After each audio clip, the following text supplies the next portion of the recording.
We've done a video already on creating a Quilt As You Go quilt and all of the basics.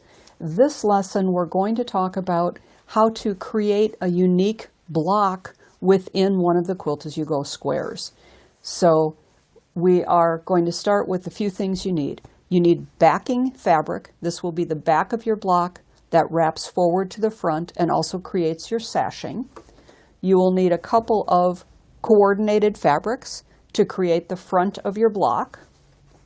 You will need a ruler the size of your block. I'm making a 10-inch block, small one to be on camera, but a square up ruler to be able to cut a piece of batting the size that you want your block to be.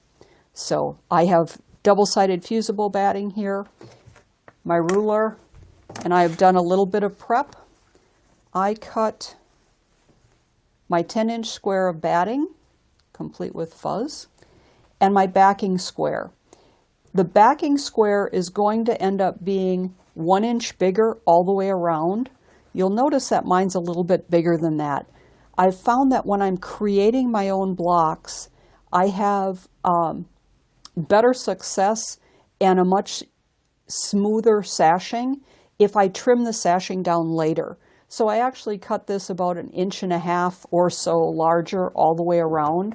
You can see it's not perfect. We're going to trim this later, but this piece of batting is exactly my 10-inch square. So I'm going to take that square and I'm laying it on my pressing mat, and I want to be sure I have at least 1 inch all the way around. And then I took some pieces, and these are just scrap fabrics, and I trimmed these a little bit.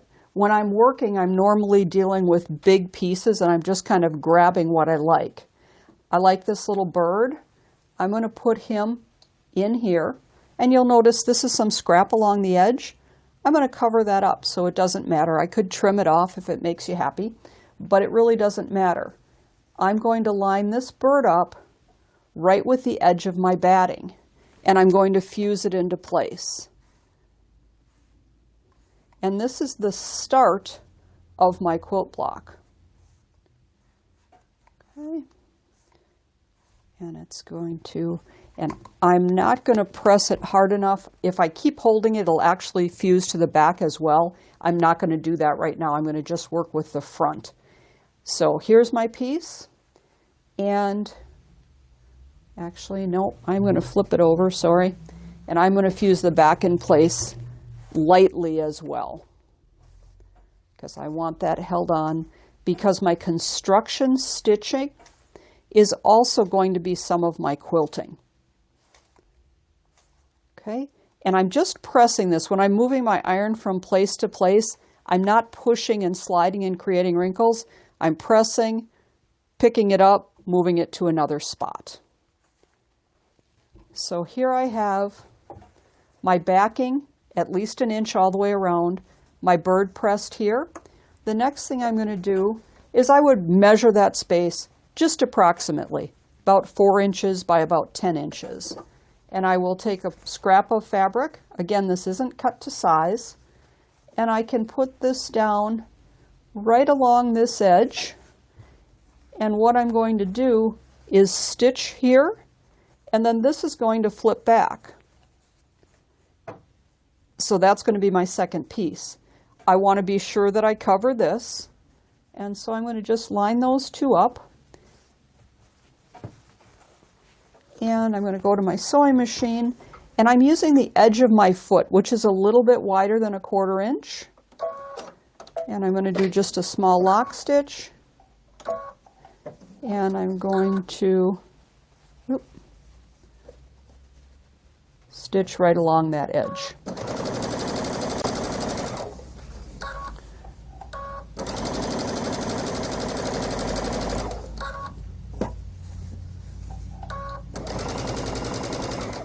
And I'm going to go down to the end of my fabric. I don't have to go all the way to the edge.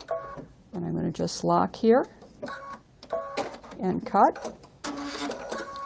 And now I'm going to flip this piece back. And that's covering my batting. So I'm going to go to my iron. I'm going to give this a good press. And what this is now doing is fusing this polka dot to my batting. And now I can just take my scissors. Sorry, I should have had that with me. Thank you, Kathy. And all I'm going to do is just cut off this little bit of excess. Nothing magic to it, doesn't need to be perfect. The only time I have to worry about having that little bit of overhang is if I happen to be using a really light colored fabric. For instance, if this next piece I was going to put in was going to be white, I would see this polka dot through here. So I would have to use my ruler and cut that really straight. But that's the only time I need to worry about it. My next piece, and my goal here again, is to do nothing but cover that batting and have no unfinished seams. So I'm going to take this piece and I'm going to put it across the bottom here. And I do that by right sides together. And I just line that up. This piece I had cut a straight edge. So even though this isn't straight, this piece is, and this bottom was straight. So I know I've got a pretty nice straight even line here. And just back to the sewing machine, I'm coming to the edge of my batting. I'm going to put my foot down, again do a little lock stitch. And stitch across. I keep that nice and straight there. This is really a forgiving process. Again, I'm going to stop by the edge of that batting, do a little lock stitch, and cut. And then this is going to come back and fold back this way. And I'm going to press that. Okay. My batting is now completely covered. You can see, oh shoot, I've got a tiny little bit showing. You don't have to worry about that because remember, your back is going to roll to the front and it's going to cover almost a full ½ inch. So I don't have to be all the way to the edge, just close. Here I can see a little bit of the shadow of this underneath where I talked about having a light fabric. If I don't have the sewing machine light behind it, I don't see it. But with the sewing machine light behind it, you can see that shadow. If I had that, I can just peel this back, excuse me, take my scissors, and I can just trim out that seam allowance. Be careful not to cut through your batting. And that'll just get that out of the way. Now I don't have that shadowing, and I can go back and give this a really good press. All right. And now I'm ready to go. I can take my scissors, and all I'm doing is trimming these pieces off with the edge of my batting. I'm going to go around my block here. I'm fine. This side, I need to trim a little bit. And again, I'm going to go just right to my batting. And this makes people nervous. It doesn't have to be perfect because, again, that whole edge of batting is going to be covered. What I want to be sure is that I don't snip the backing. So I'm going to just take this forward. And I know some of you are thinking you could just go to your cutting mat, lay it down this way, peel this back, and use your rotary cutter. Yes, you can, but I can't tell you how many times I've done that, and this slipped, and I cut a slash into my backing. So it's a little bit more forgiving if you do a scissors. And so now my block is ready to go. I'm going to go back and just press this so it's really nice and flat, and everything is fused to my batting. And now I can go in and do whatever quilting I want to do. And depending on what batting you're using, that's going to tell you how far apart you have to quilt. Most batting is a good quality batting. You can go 8 or 10 or more inches apart. This one does not say on the wrapper. It doesn't tell me how far I can quilt apart. So to be on the safe side, I don't want to go more than about 4 inches. So I could go in and say, I'm going to just make something up. I'm going to do a little lock stitch here, and I'm going to just quilt down a ways.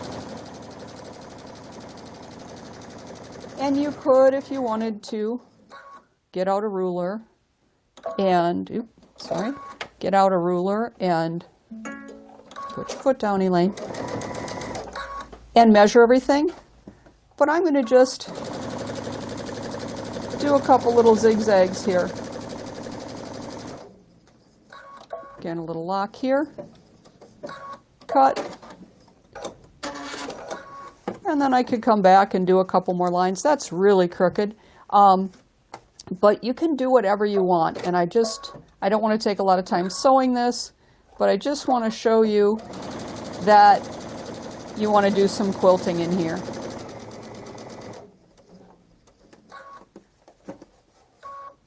Go a little bit. And remember, you don't have to go too close to the edge because that 1/2 inch is going to wrap from back to front. Again, just a little lock stitch here and a cut. So that area is quilted, albeit poorly, but that serves the purpose.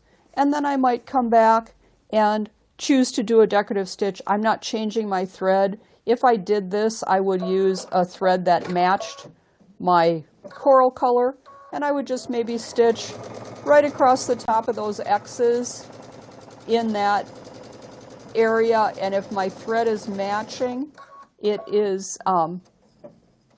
blending in, so you won't see it like this beige that I just stitched.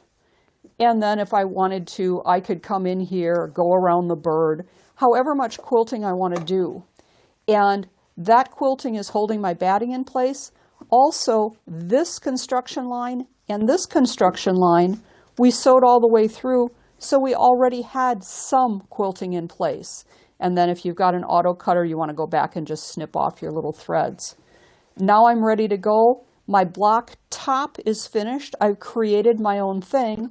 I can go on and, for instance, on this fabric, these were all different. This was a printed panel with all different birds and pieces. I could cut out any of these pieces and continue to create more blocks. When I'm ready for construction, I'm going to go back. I'm going to go to my cutting mat, and I'm going to take my ruler and I'm going to trim off these edges to 1 inch. All the way around, 1 inch on all 4 sides. And then my block is ready to be sewn into my project, just like the Quilt As You Go introduction video and pattern that we've showed previously. So that's all there is to creating your own block. Hope you enjoyed it.